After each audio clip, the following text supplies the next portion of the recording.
देखिए नेक्स्ट है 12th unit, area related to circle.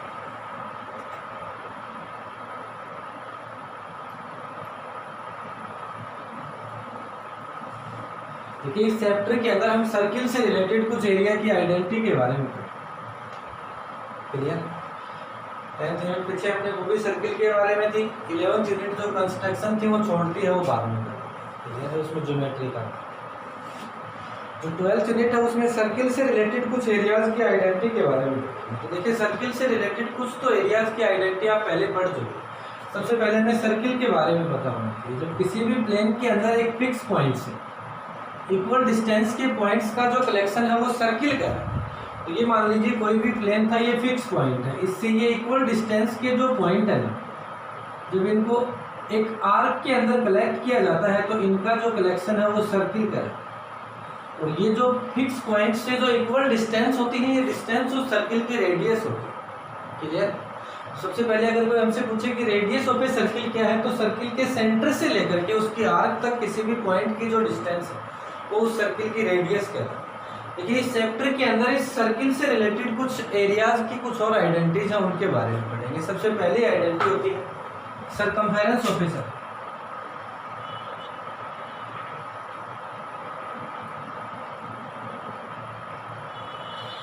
एक सर्किल की सरकमफेरेंस फाइंड आउट करने के लिए आइडेंटिटी क्या होती है? देखिए सरकमफेरेंस ऑफ सर्किल का मतलब होता है कि सर्किल की आर्क की कंप्लीट जो लेंथ है, जो भी हमने सर्किल बनाया है इसके बाहर बाहर जो आर्क लगा रखी है, इस आर्क की कंप्लीट जो लेंथ है वो उस सर्किल की सरकमफेरेंस होती है। क्लियर है?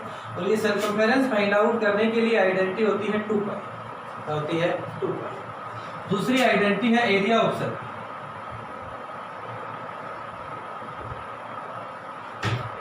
जैसे कि मान लीजिए आपने फिक्स पॉइंट से इक्वल डिस्टेंस मेजर की और उन इक्वल डिस्टेंस के पॉइंट्स को आपने कलेक्ट किया। कलेक्ट करने के बाद में जो शेप आएगी वो सर्किल की शेप आएगी। अगर हमें इस सर्किल का एरिया निकालना हो, सर्किल का एरिया निकालने का मतलब इस आर्क के अंदर जो पोर्शन आ रहा है, अगर हमें उस पोर्शन का एरिया निकालना है तो वो इस सर्किल का एरिया होगा। और area of circle is equal to होता है पाई आर। क्या होता है? Pi R A. Clear? Next, जब किसी सर्किल के अंदर उसका डायमीटर ड्रॉ करते हैं तो वो डायमीटर ड्रॉ करने के बाद में जो भी गिवन सर्किल है वो 2 सेमी सर्किल में डिवाइड हो जाता है। जैसे मान लीजिए जब आपने डायमीटर ड्रॉ किया, डायमीटर से कट किया, तो कट करने के बाद में आपके पास ये 2 सेमी सर्किल है। ये पूरा एक सर्किल था। अगर इस सर्किल को आपने इसके डायमीटर से कट कर दिया तो कट करने के बाद में आपके पास ये 2 शेप बने। ये क्या है? Semi circle. तो सरकमफेरेंस ऑफ सेमी सर्किल।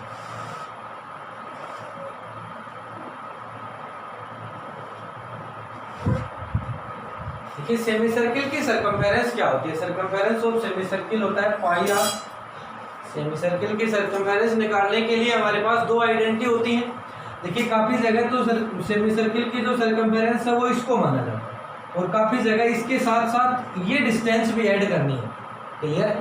तो अगर ऊपर वाली लेंथ आपको निकालनी है तब तो सरकमफेरेंस की आइडेंटिटी होगी पाई आर, और अगर ऊपर वाली लेंथ के साथ साथ ये लेंथ भी आपको निकालनी है तब आइडेंटिटी होगी पाई आर प्लस 2r या pi R plus D.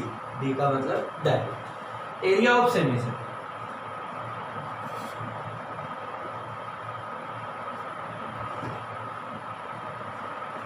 One upon 2 pi R. देखिए जो भी सर्किल का एरिया था ना उसका हाफ हो जाएगा, क्योंकि जो सेमी सर्किल है वो क्या है? सर्किल का हाफ। जब किसी सर्किल के अंदर आप 2 परपेंडिकुलर डायमीटर ड्रॉ करते हो तो परपेंडिकुलर डायमीटर ड्रॉ करने के बाद में जो भी गिवन सर्किल है वो 4 पार्ट्स में डिवाइड हो जाता है। क्लियर? और उन चारों पार्ट्स का अगर आपको एरिया निकालना हो, सबसे पहले हमें उन चारों पार्ट्स का अलग अलग नाम पता होना चाहिए। तो उन चारों पार्ट्स का नाम क्या होता है? वो क्वाड्रेंट ऑफ सर्किल होता है। तो ये जो पार्ट है ना, ये quadrant of circle.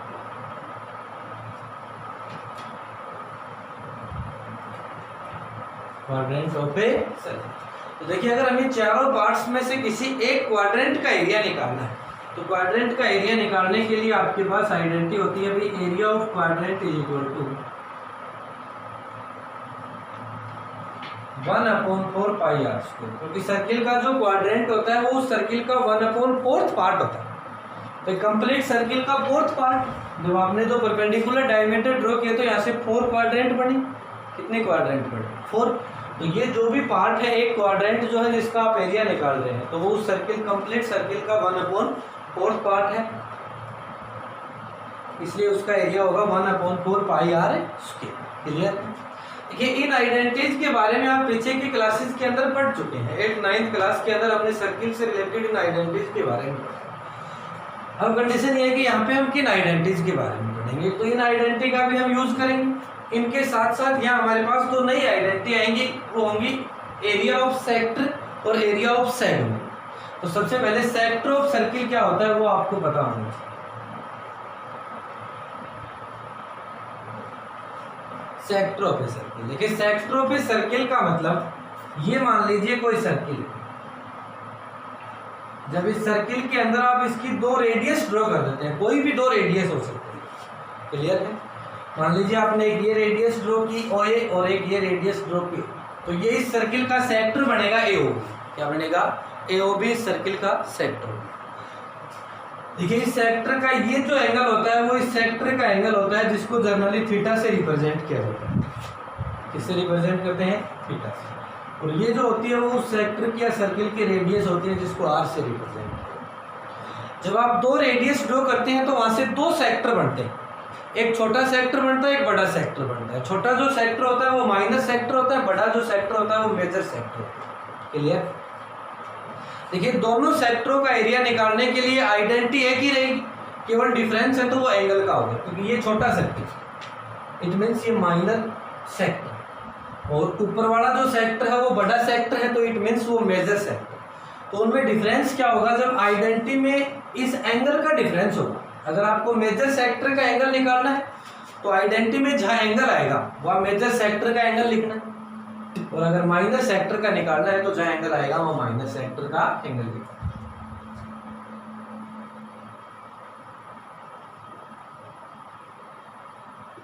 Area of sector, area of sector is equal to होगा θ/360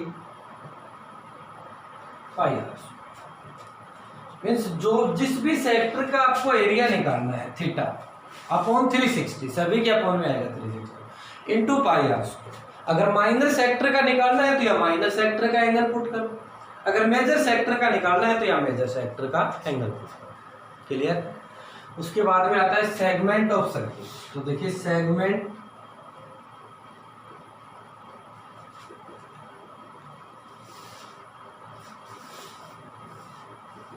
एरिया ऑफ माइनर सेक्टर।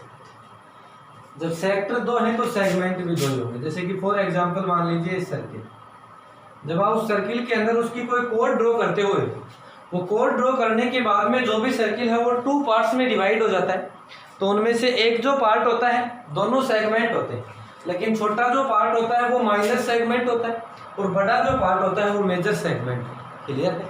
अगर हमें दोनों सेगमेंट, सबसे पहले माइनर सेगमेंट का एरिया निकालना है, तो माइनर सेगमेंट का एरिया निकालने के लिए हमारे पास आइडेंटिटी होती है θ/360 pi are square minus area of A. देखिए कैसे निकाला जाता है। यहाँ सर्किल का सेक्टर आएगा, उन दोनों को ऐसे ज्वाइन करना है, ये एंगल आएगा थीटा। क्लियर? पहले कंप्लीट सेक्टर का एंगल निकाल। क्लियर है?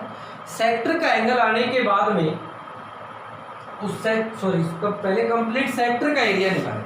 सेक्टर का एरिया आने के बाद में अगर उसमें से ट्रायंगल एओबी के एरिया को माइनस कर देंगे तो इस सेगमेंट का एरिया आ जाएगा। क्लियर है? और ये क्या है? Minor segment. क्या है? Minor segment. इस तरीके से हम माइनर सेगमेंट का एरिया फाइंड आउट। क्लियर?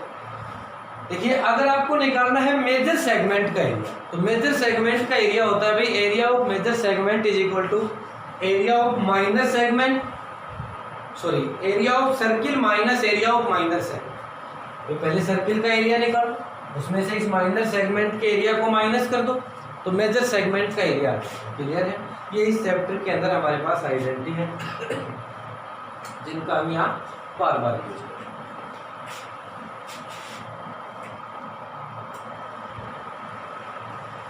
देखिए नेक्स्ट एक्सरसाइज पे आते हैं। एक्सरसाइज 12.2 क्वेश्चन नंबर 1 क्या कह रहा है कि unless stated otherwise use pi is equal to 22/।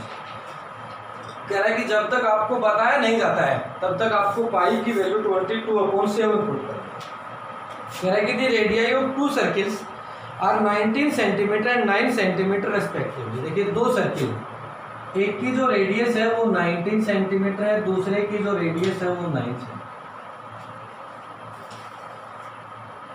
Find the radius of the circle which has circumference equal to the sum of the circumferences of two circle. एक नए सर्किल की radius find out करनी है जिस circle की जो circumference है वो इन दोनों सर्किल की सर्कमफेरेंस के सम के इक्वल। क्लियर है? तो जो रेडियस हमें फाइंड आउट करनी है, मान लेंगे let capital R be the radius of new circle.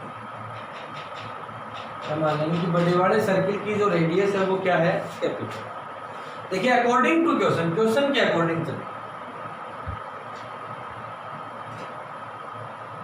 Question के अकॉर्डिंग क्या कह रहा है कि बड़े वाले सर्किल की जो सर्कमफेरेंस है, तो बड़े वाले सर्किल की सर्कमफेरेंस क्या होगी, 2 पाई कैपिटल आर। वो इन दोनों सर्किल की सर्कमफेरेंस के सम के इक्वल। तो इसकी सर्कमफेरेंस होगी 2 पाई r1 और इसकी सर्कमफेरेंस होगी 2 pi r। Clear? 2 pi r1 plus 2 pi r। 2 pi capital, 2 pi common आ रहा है, r1 प्लस r। 2 पाई से 2 pi cancel, capital R is equal to होगा R1 प्लस R। देखिए हमें कैपिटल R ही फाइंड आउट करना है और R1 और R2 दोनों हमें गिवन है, दोनों की वैल्यू पुट कर दीजिए। 19 plus 9 is equal to 28 centimetre. तो capital R is equal to होगा 28 सेंटीमीटर। मीन्स इन दोनों की सर्कमफेरेंस के सम के इक्वल जिस सर्किल की सर्कमफेरेंस थी उस सर्किल की जो रेडियस है वो कितनी होगी भाई, 28 सेंटीमीटर। कह रहा है कि the radii of two circles are 8 centimeter and 6 centimeter. Next है, अब भी दो सर्किल की आपको रेडियस दे रखी है, एक को आप R1 मान लीजिए, एक को आप R2। Find the radius of the circle having area equal to sum of areas of two circle. देखिए इससे पहले वाले में तो दो नए की जो सर्कमफेरेंस थी वो इन दोनों की सर्कमफेरेंस के सम के इक्वल, और यहाँ नए वाले सर्किल की जो रेडियस है, सॉरी जो एरिया है, वो इन दोनों के एरिया के सम के इक्वल है। यहाँ भी रेडियस ही निकालनी है, तो मान लेंगे let capital R be the radius of new circle.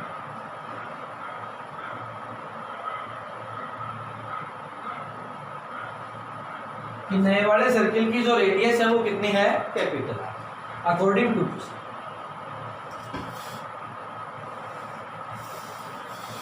देखिए क्वेश्चन के अकॉर्डिंग चलेंगे। क्या कह रहा है कि नए वाले सर्किल का जो एरिया है वो, तो नए वाले सर्किल का एरिया होगा पाई कैपिटल R।